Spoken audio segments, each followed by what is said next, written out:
Saludos, amigos y amigas de La Respuesta. En la semana se produjo algo que estaba ya anunciado. Se leyó la sentencia in extenso de la Cámara Penal de la Suprema Corte de Justicia en relación a los recursos intentados contra la decisión del juez Ortega Polanco acerca de la coerción a imponérsele a los imputados en el llamado caso Odebrecht.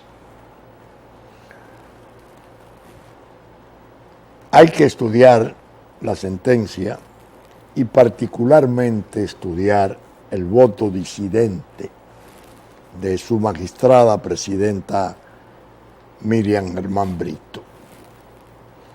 Porque, como expresáramos en el programa pasado, esta le hizo un servicio innegable a la sociedad dominicana, haciéndole cierta censura a la acusación pública en el sentido de señalarla como inconsistente y previniéndole de que tendrían que fortalecer esas pruebas, porque de otro modo ella no le veía porvenir a la acusación.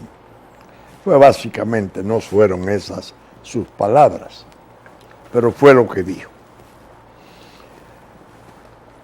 Uno, viendo este desarrollo de ese caso,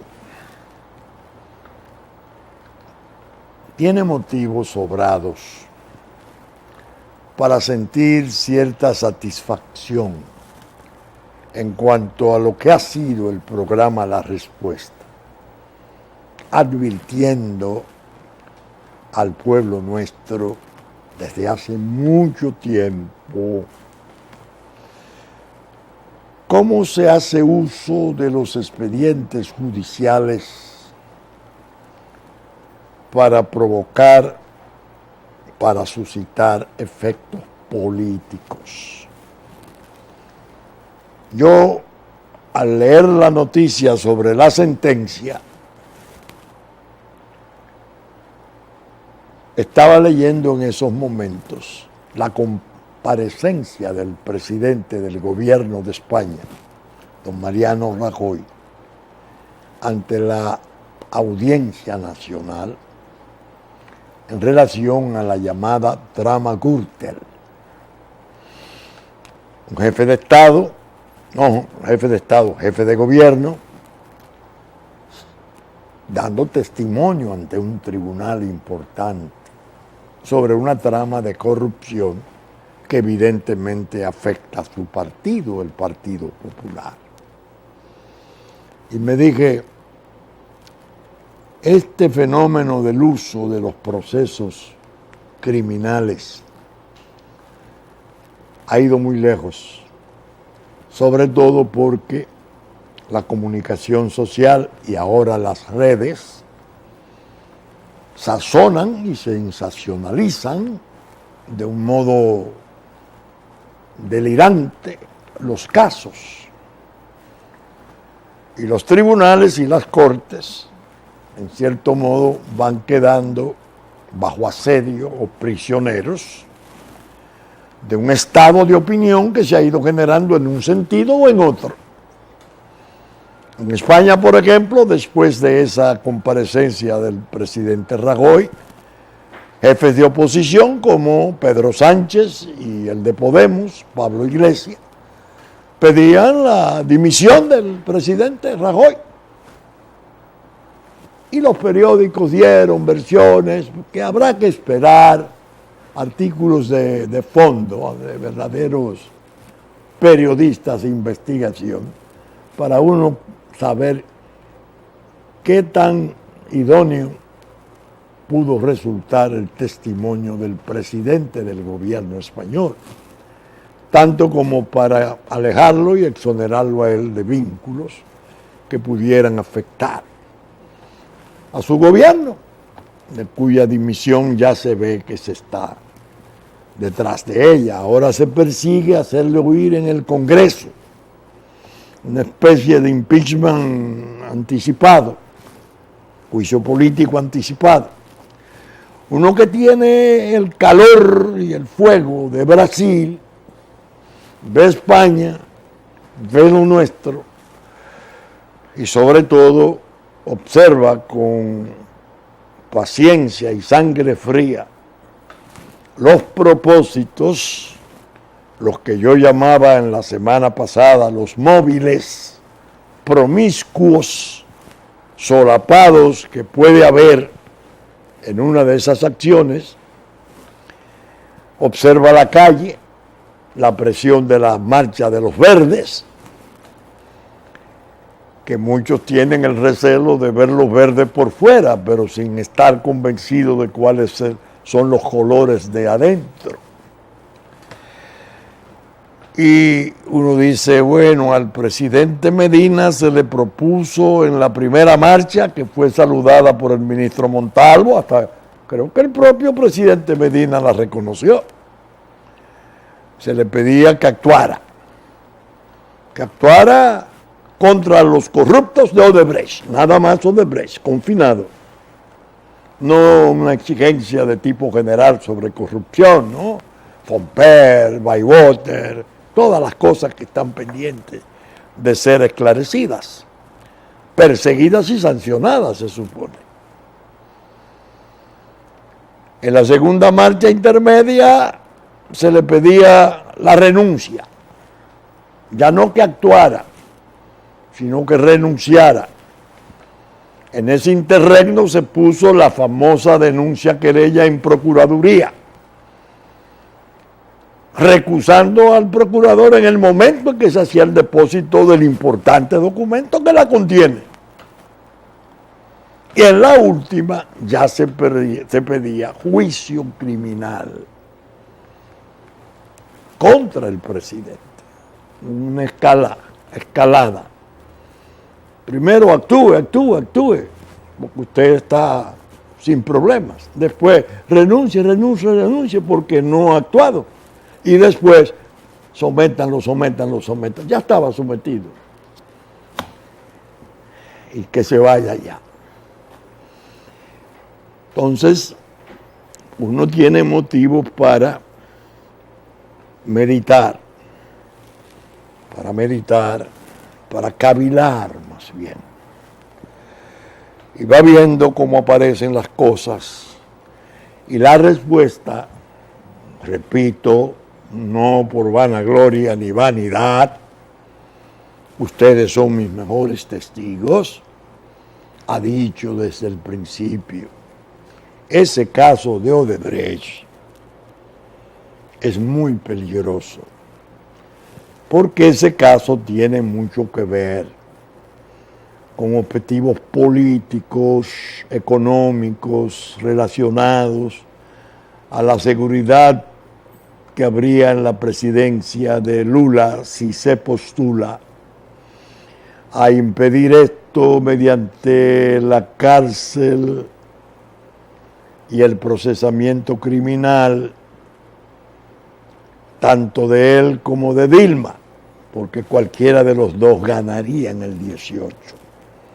Pero eso a su vez está conectado con el BRIC, el fenómeno China, India, Rusia. Hay muchos problemas entre la Unión Europea, América del Norte, Canadá, Estados Unidos, y la disputa de los espacios del comercio del mundo.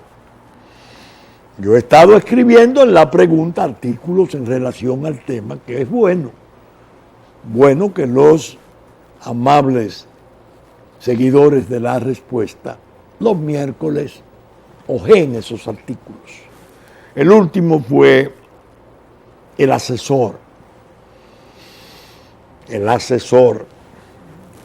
refiriéndome al papel del asesor, los errores de los presidentes, su fortaleza y su poder innegable, el mayor de los poderes en el Estado lo representa el presidente de la República, y su debilidad al mismo tiempo, porque depende en gran modo de la idoneidad de sus funcionarios, y que por eso el asesor idóneo, que es capaz de hacer llorar y no hacer reír, y oponerse, y trancar juego, y hacer las veces a veces de puente roto, puede ser útil. Y cómo resulta pernicioso cuando obedece a agendas propias o agendas extranjeras y no le es leal al mandante. Y la debilidad entonces se expresa en que tiene mucho poder para mandar y hacer ejecutar cosas, pero dependerá de la información, de los consejos, de la orientación de asesores y de funcionarios. Sigo leyendo prensa internacional y me encuentro con Argentina. Allá hay un legislador debido que fue ministro 12 años tanto de Néstor Kirchner como de su viuda, Cristina. Es diputado y lo tratan de privar del fuero para procesarlo, porque entienden que con el proceso de debido pueden conseguir aniquilar y anular a Cristina Fernández, que corre para la senaduría en Buenos Aires. Y saben que si se hace senadora, tendría fuero, y si tiene fuero y senadora, puede ser una candidata peligrosa para las elecciones presidenciales venideras.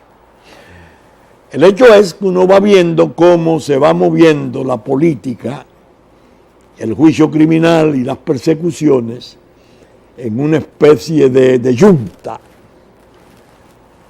Se impulsan las acusaciones, se podría hablar del Ecuador ya vemos Perú con su expresidente Humala ya bajo prisión junto a su esposa. Una cosa penosa, pero en la propia Colombia se sienten los problemas. Ya vendrá la tempestad de Venezuela, no sobre campaña electoral, sino sobre el megapuerto, el mega astillero de la parte este de Venezuela, que es una obra gigantesca que parece que se comenzó, no sé si está todavía en curso su ejecución. Pero República Dominicana, dijimos desde hace mucho tiempo, puede resultar frente a esos objetivos tan importantes de persecución de escala mundial una especie de efecto colateral, pero para nosotros decisivo y terrible. ¿Por qué?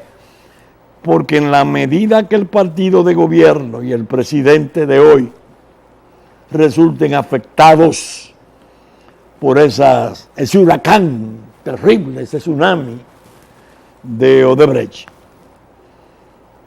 los intereses que han estado maquinando y llevando a cabo la destrucción del Estado Nacional, la entrega de la soberanía, la pérdida del territorio, la pérdida de la autodeterminación, el desastre de la identidad nacional y la nacionalidad, van a progresar en el poder, porque van a mantener muy disminuido la decisión política superior, que el pueblo en su lenguaje sencillo, no sin gracejo, describe como la soga arrastre. Entonces se presentan los dramas de un gobernante. ¿Qué hago? Me tienen bajo asedio. Estoy viendo los presidentes y expresidentes bajo asedio. Si concedo a esta gente que me habían puesto en estas condiciones a más de lo que le he concedido, terminaré degradado ante la historia. Nada me asegura que una vez pase a ser expresidente vengan otros efectos residuales de la catástrofe y me arrastren. Esa es una actitud, voy a ceder, voy a seguir cediendo. O la otra actitud, que es la que la respuesta ha propuesto, tengan cuidado, porque es el último bastión, es la última torreta, he dicho, desde la cual puede disparar, si se recupera, la dignidad nacional. porque tiene la decisión jurídica constitucional de decidir las cosas, revocar los errores de política migratoria, cerrar fronteras, los 81 puntos aquellos de paso por frontera que un primer ministro haitiano con enorme insolencia decía que existían, cuando decía que venir a Santo Domingo era como pasar del aposento a la casa, de la casa a la sala, y comenzar un proceso de repatriación enérgico y serio y legal. No esto que se está haciendo, eso es ilegalidad profunda, casi de burla. Un engañabobo, dice uno de mis hijos, porque mientras está ocurriendo el proceso de invasión, están tratando de entretener al país con el proceso de la regularización, que se sabe que fue costosísima y que no ha conducido más que al desorden, a la falsificación de cientos de miles de carnets, un desastre. Tengo que recuperar todo esto, pero tengo que recuperar la cohesión de mi partido. Tengo que rearmonizar con mi partido. No podemos seguir divididos. Podríamos tal vez relanzar el vigor del partido, el de siempre, el que tuvo, la calle, las grandes marchas, para contrarrestar el verde y decirle a mi pueblo: me equivoqué. Y me hicieron equivocar porque yo pretendí hacer lo que dije en La Habana y no pude. Me trajeron aquí Naciones Unidas, OEA, Unión Europea, un desastre, y me aplastaron, lo confieso. Pero voy arriba ahora y recupera fuerza, y es posible que el país les responda. Uno desde este programa se pone a ver esas cosas y termina por no desconcertarse, porque no estoy desconcertado, sino por apenarse. Para mí realmente es una pena tratar algo que voy a tratar ahora. Y lo digo con enorme sinceridad.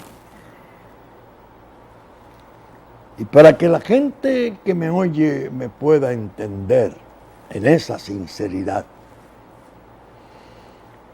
voy a hacer una especie de alto para una evocación que siempre me ha resultado conmovedora. Mi padre, no le conocí. Lo he tenido que conocer a través del testimonio social que desde niño recibí acerca de lo que fuera como abogado, como hombre público, como padre, un ser excepcional, Pelegrín Castillo. De tantos episodios y de tantas gestas en las cuales él se incorporó y participó, hay una que a mí siempre me ha parecido la más importante y atractiva para elevar su memoria. En el año 1916, él era senador de la República por el partido de Federico Velázquez Hernández, el Partido Progresista. Don Federico era vicepresidente de la República y presidente lo era don Juan Isidro Jiménez Pereira. Era senador por Montecristi, porque entonces no existía en la Constitución de entonces el requerimiento de la oriundez. Una tarde de ese fatídico año de 1916, el embajador Russell de los Estados Unidos de Norteamérica va en coche a visitarle a su casa en el Arzobispo Meriño. Estoy hablando de 1916. Y le lleva una tarjeta de su compadre Federico Velázquez Hernández, que ya estaba con don Juan Isidro, el presidente, en Cambelén, por aquí, por el litoral sur. Habían abandonado la capital. ¿Qué le decía don Federico Velázquez a mi padre? Compadre, le ruego, le pido que no interrumpa,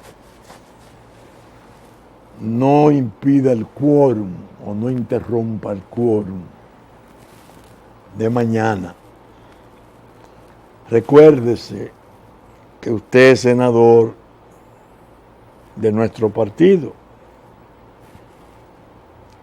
No lo haga. ¿A qué se refería don Federico Velázquez? A que los partidarios más importantes de don Juan Isidro Jiménez, el presidente, habían elaborado un expediente de acusación de fraude y malversación contra aquel hombre y lo iban a destituir en un juicio político en el Senado.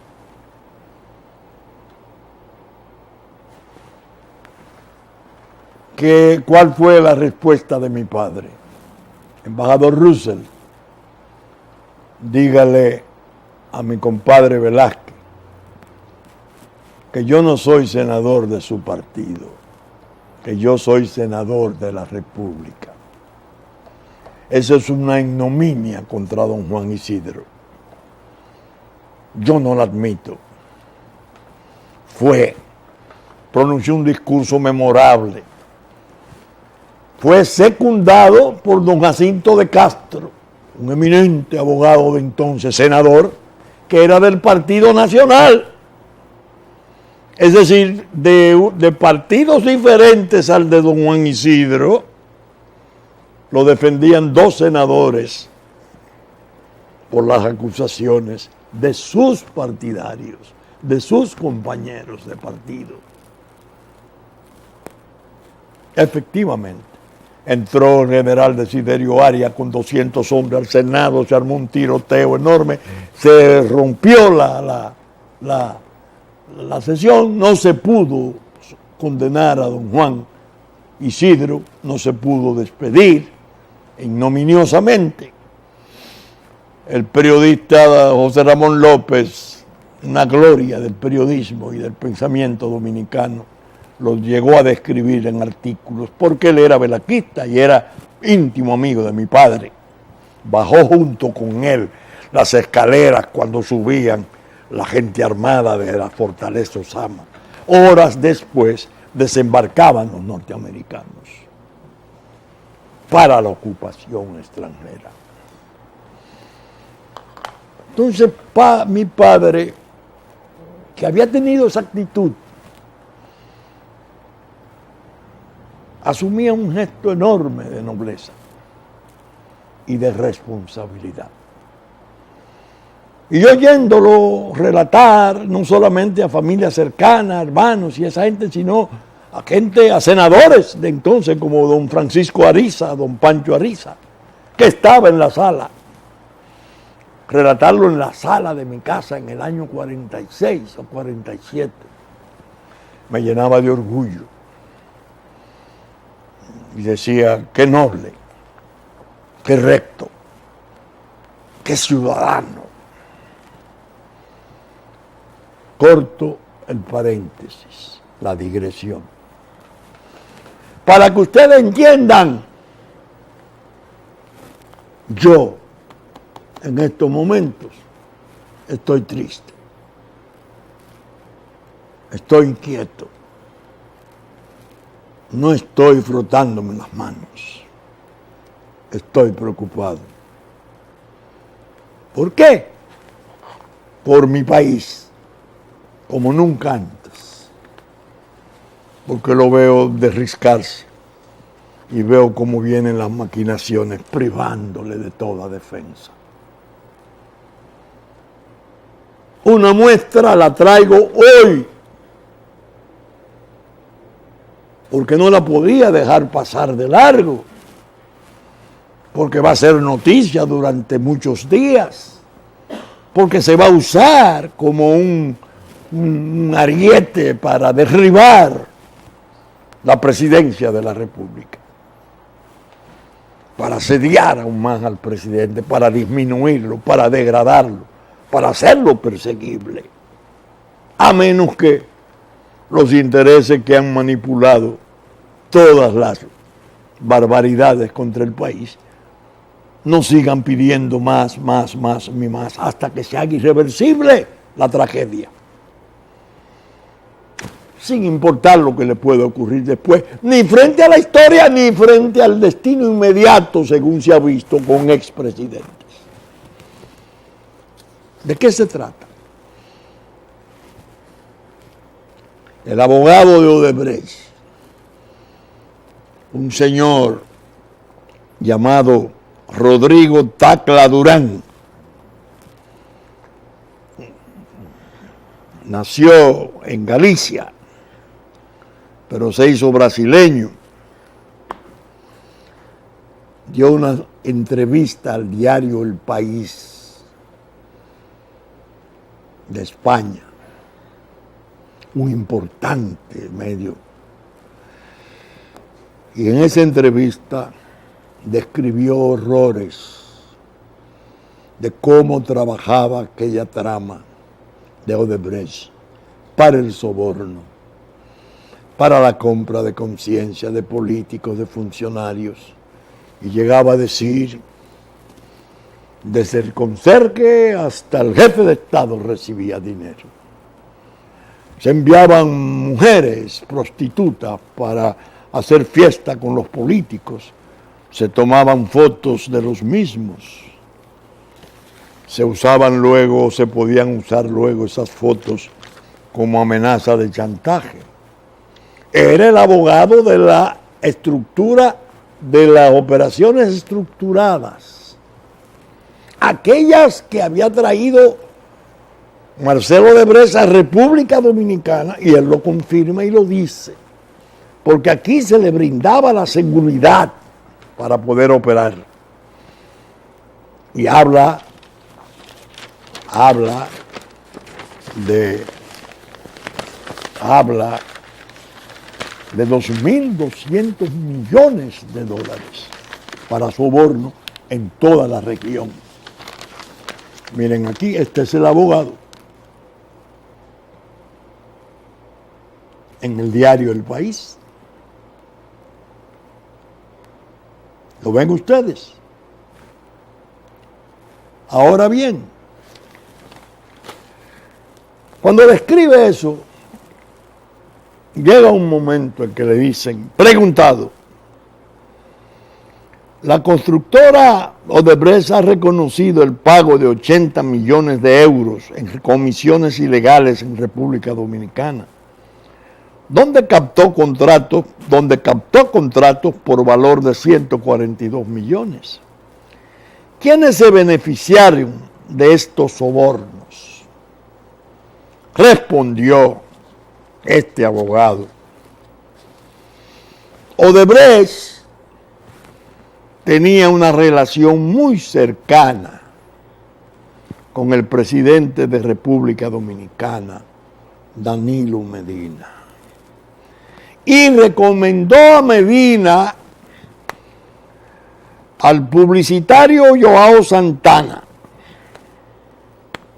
Además, Marcelo Odebrecht, presidente de la constructora, decidió en 2015 trasladar al Departamento de Operaciones Estructuradas la oficina que pagaban los sobornos desde Sao Paulo a Santo Domingo. La finalidad era tener mayor control ante posibles operaciones policiales e investigaciones.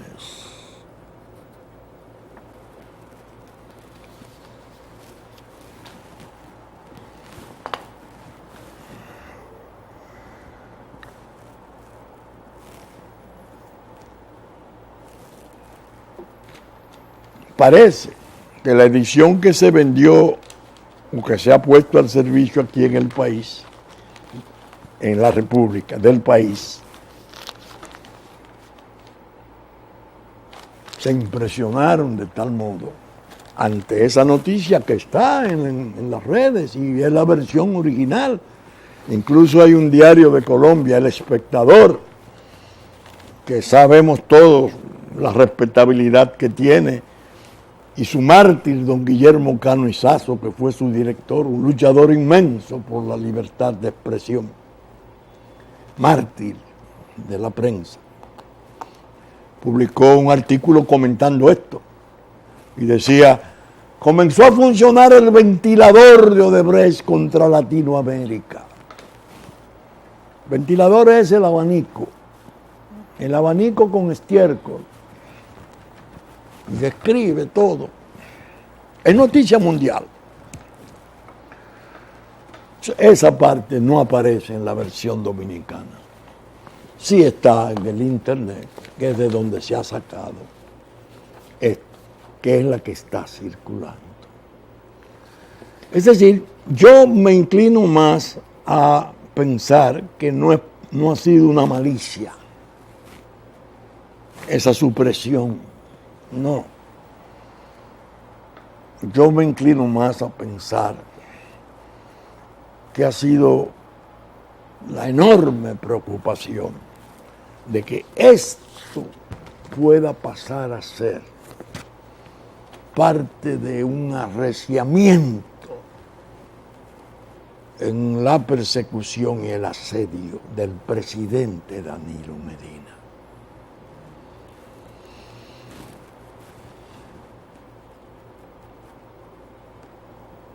Por una razón sencilla. Todo el proceso que se ha abierto se pudo hacer a través de testimonios de funcionarios de Odebrecht. A mí me digo, yo supuse, yo creo, este es el abogado que incluso manejaba la parte oscura, que está para ser juzgado en la Audiencia Nacional de España, porque España le negó la extradición que Brasil había pedido. Le preguntan en el diario El País, en esta entrevista: ¿y por qué usted no se fue a Brasil mejor para que le juzgaran allá, porque es de doble nacionalidad? No, porque los fiscales brasileños querían que yo me hiciera cargo de crímenes que no he cometido. Pero yo estoy trabajando con el Departamento de Justicia de los Estados Unidos de Norteamérica y estoy ayudando a la estructura anticorrupción de Europa. Le faltó decir, para que la acusación sea efectiva, lo que yo digo ahí sobre Lula y Dilma, que es el objetivo fundamental, que no todo surja de Brasil, que también venga de Europa, de fallos españoles, nada menos que de su Audiencia Nacional.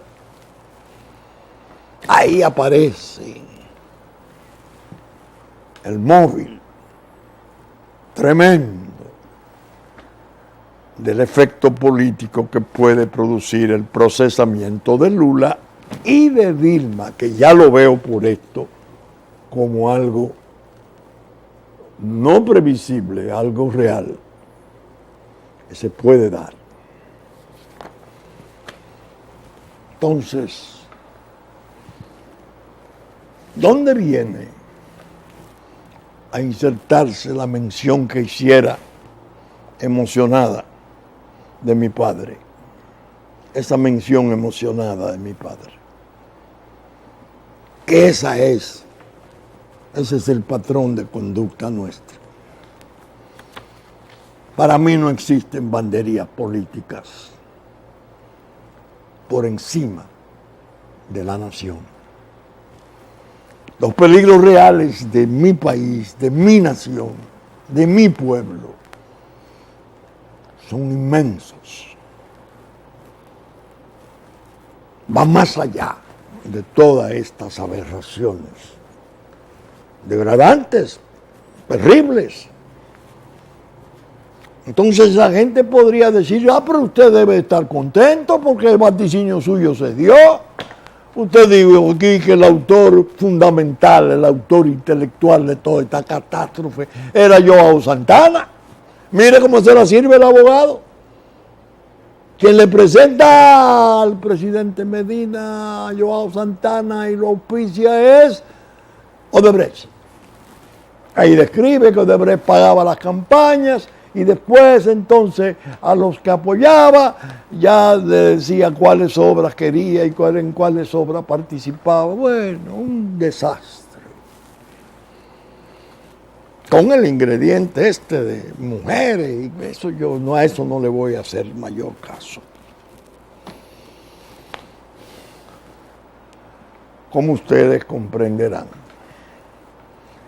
el momento no es sencillo, no es un momento para la tranquilidad y el reposo.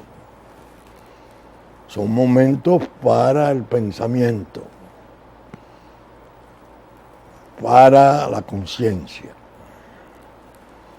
¿Qué va a pasar? ¿Qué debe pasar? ¿Cuál es el camino a tomar que resulte más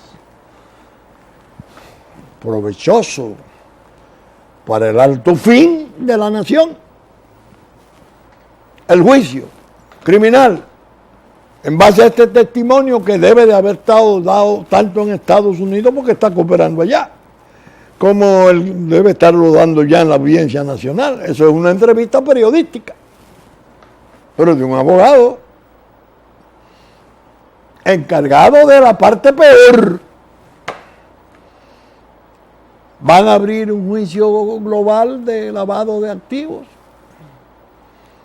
Nos van a considerar a nosotros, nos van a reputar a nosotros como una especie de paraíso fiscal mayor a partir de octubre del 2014, cuando Odebrecht decidió trasladar todas sus operaciones estructuradas, que eran las peores, las operaciones de la sombra, del fraude y el soborno, a la República Dominicana.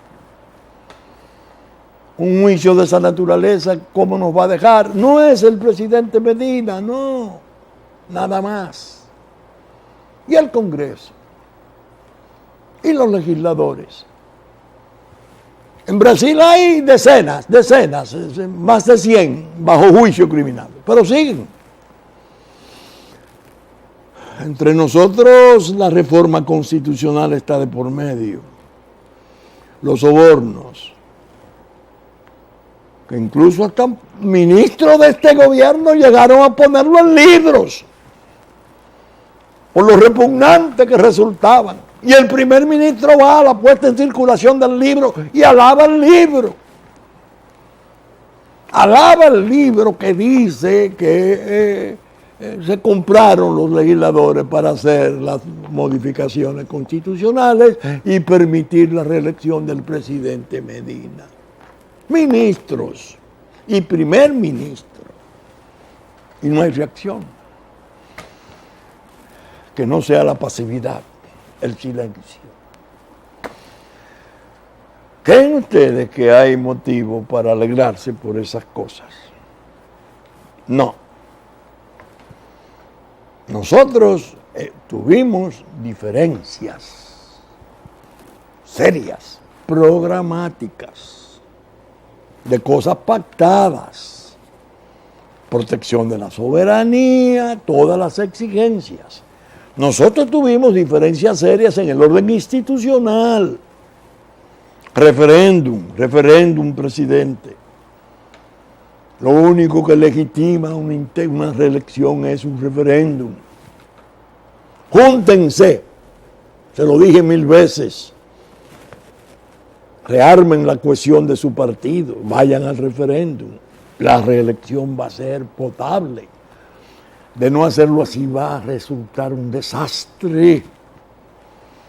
Esa fatalidad de la reelección obtenida así va a ser desastrosa para el país por largo tiempo.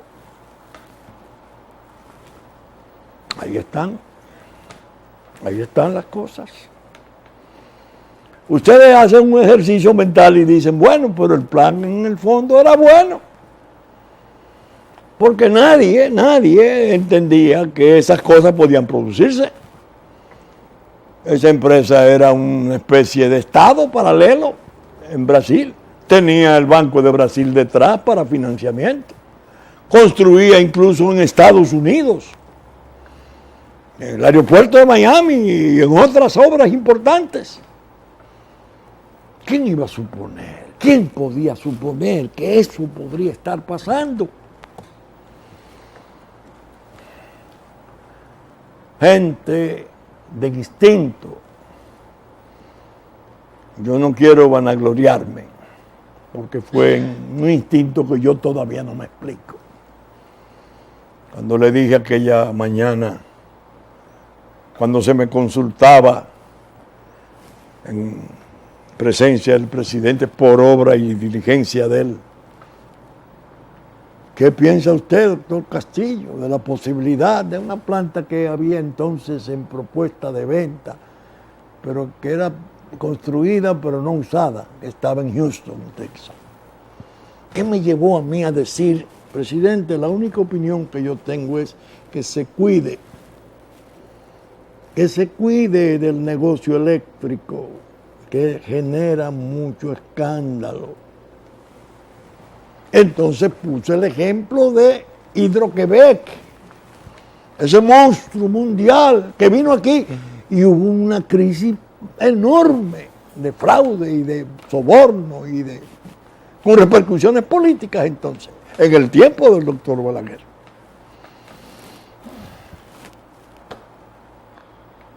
Ese instinto me llevó a eso.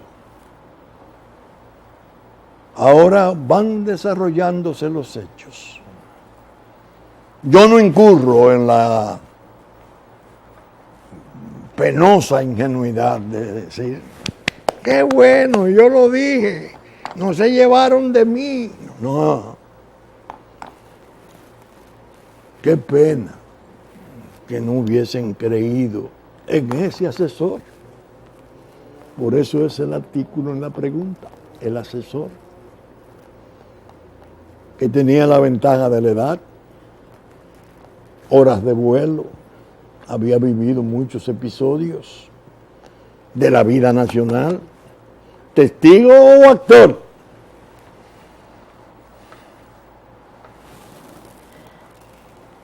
Dios mío. Pero el expediente fundamental ardiendo. Y ya comienzan a incubarse las infamias. Y los organismos internacionales comienzan, bueno, hay un tratamiento desconsiderado, violatorio de derechos humanos, el racismo está asomando, los grupos torpes de un nacionalismo obsoleto, bueno, toda esa basura que anda por ahí, al servicio de esos intereses contra la nación. Un amigo que me sigue y es muy allegado a mí, muy allegado a mi familia, porque somos familia propiamente, me trajo esto.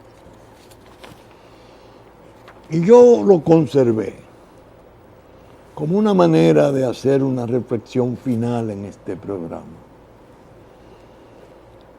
Han pretendido, no voy a involucrarme en ese tipo de pendencia, usar la memoria de don Juan para dar una especie de explicación justificatoria de todo cuanto está ocurriendo en el desastre de la pérdida del Estado Nacional. Gente que se confiesa incluso partidario de la fusión con Haití.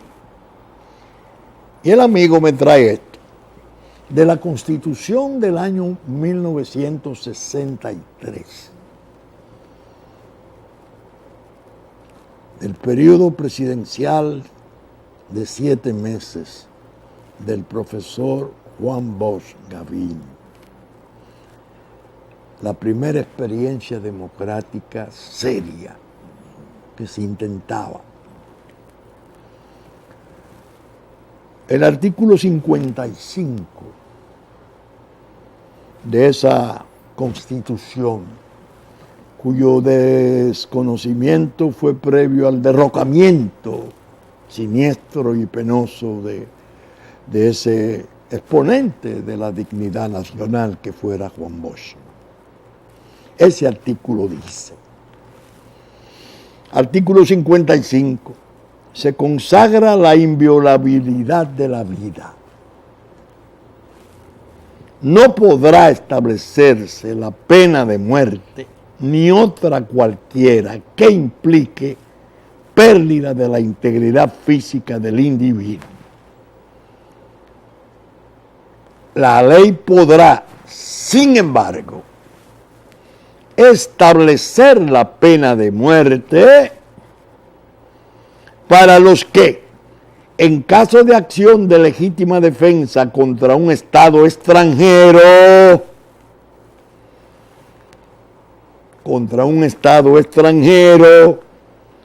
se hagan culpables de delitos contrarios a la suerte de las armas nacionales o de traición o espionaje en favor del enemigo.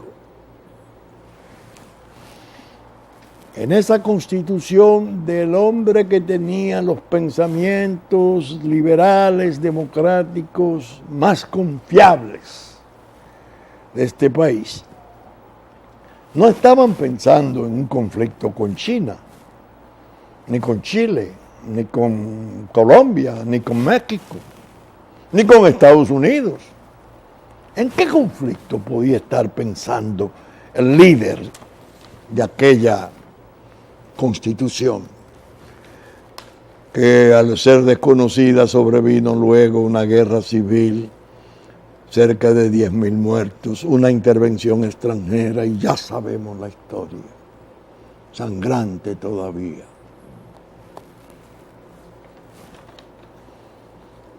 Uno viendo esto ahora, la que sigue del 10, la que siguió de Balaguer, no tenían una previsión tan severa. Al revés. Pena de muerte, no, en ningún caso. Antes sí, cuando era pena de muerte en la legislación ordinaria, los crímenes de traición y volverse contra la suerte nacional, eso, la pena de muerte era un hecho cotidiano. Después que se suprimió ya es tabú. Sin embargo, en esa Constitución se insertó, porque indicaba el grado de conciencia y responsabilidad que aquel hombre importantísimo tenía acerca de la preservación de la integridad nacional. Días antes de su derrocamiento, llegó incluso a movilizar las fuerzas, a preparar los aviones, los dispositivos de los cohetes, los tanques AMX a la frontera, porque iba a responder a las maquinaciones haitianas. Pero esa dignidad, ese hombre ya no está entre nosotros. Por desgracia, se advierte que no hay mucho interés en interpretarlo luego de su muerte, que no sea de la manera que más convenga a sus propósitos de promoción, al amparo de su gloria.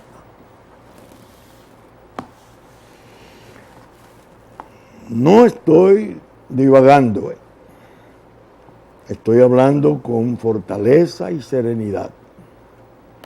He vivido episodios terribles.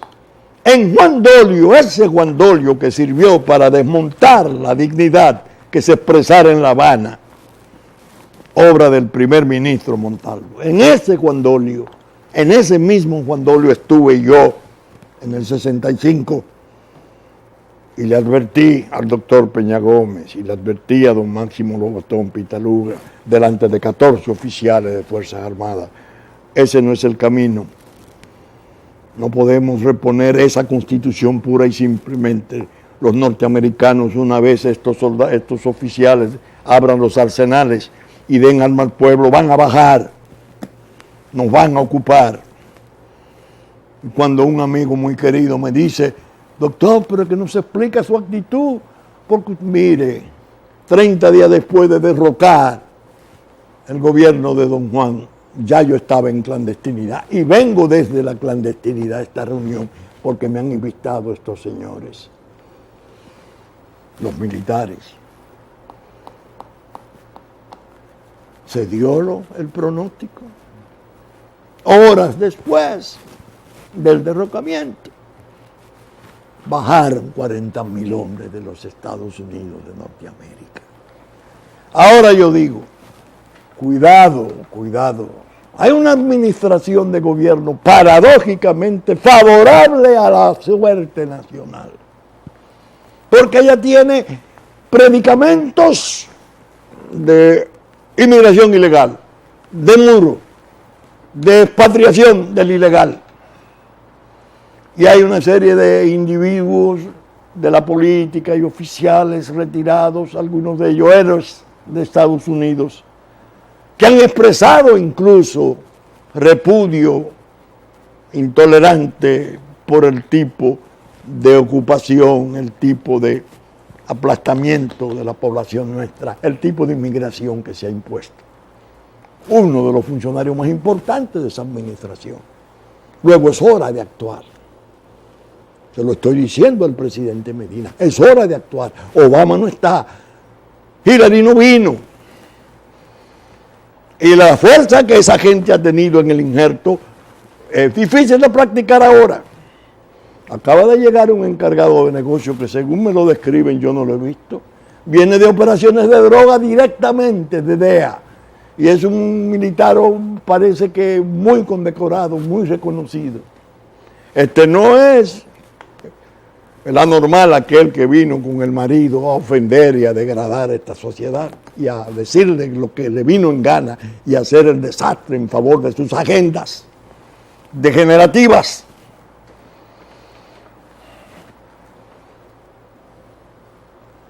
Esa es mi posición. Esa es mi posición de advertencia, de admonición. Vamos a ver de qué modo esta gente de ese partido importante reacciona y se vuelve contra la traición de la República, todos a unas. Que la República lo va a agradecer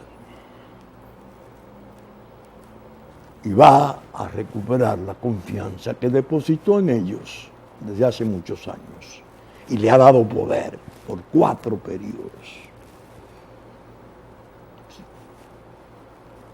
Bien, saben ustedes que estamos saliendo en nuestra versión central, domingo a las 11 de la mañana por Supercanal, Canal 33 y 3 del cable, que ya nos anticipó en Puerto Plata, Musavisión, TV3, 3, Teleplata, de 10 a 12 del mediodía, que nos anticipó Cinevisión, Canal 19, a las 6 de la mañana de sábado, que asimismo Teleimpacto en sus canales 52 y 22, 12 del mediodía y 9 de la noche. Telenor San Francisco de Macorís, 6 de la tarde de domingo, mediodía del domingo. Que también Telefuturo, 8 de la mañana después de la misa de San Antonio, de 8 de la mañana de domingo, Canal 23. TDI, Canal 51, 7 de la noche de domingo. Que nuestros contenidos son reproducidos por Diario Horizonte, Diario Digital Dominicano, la radiodifusión a cargo de Radio Real de la Vega en la versión central de domingo a las 11, Hit 92 a las 9 de la mañana para el sur de la República, domingo, y los canales amigos de Sabaneta, Montecristi, Higüey, Romana, que reproducen nuestros contenidos en los momentos oportunos y pertinentes. Con la gracia de Dios esperamos estar con ustedes el próximo fin de semana en una nueva entrega de Su Respuesta. Muchas gracias y hasta entonces.